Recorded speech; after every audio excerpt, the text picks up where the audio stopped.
Come forward. I am glad to meet Godfrey's son. He was one of my greatest teachers. He was there when, playing with the other boys, my arm was cut, and it was he, not my father's physicians, who noticed that I felt no pain. He wept when he gave my father the news that I am a leper. The Saracens say that this disease is God's vengeance against the vanity of our kingdom. As wretched as I am, these Arabs believe that the chastisement that awaits me in hell is far more severe and lasting. If that's true, I call it unfair. Come, sit. Do you play? No. The whole world is in chess. Any move can be the death of you.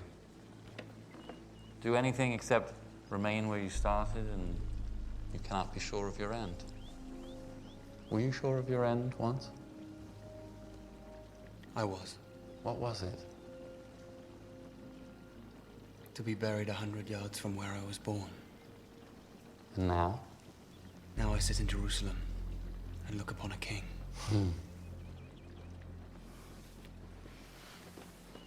When I was 16, I won a great victory. I felt in that moment I would live to be 100. Now I know I shall not see 30. None of us know our end, really, or what hand will guide us there. A king may move a man. A father may claim a son. That man can also move himself.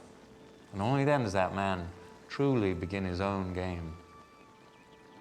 Remember that howsoever you are played, or by whom, your soul is in your keeping alone.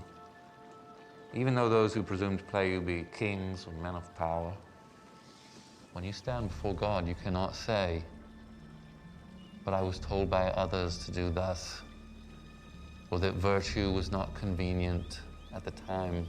This will not suffice. Remember that. I will. Very good. You will go to your father's house at Ibelin, your house now. And from there you will protect the pilgrim road. Safeguard in particular the Jews and the Muslims. All are welcome in Jerusalem, not only because it's expedient, but because it is right.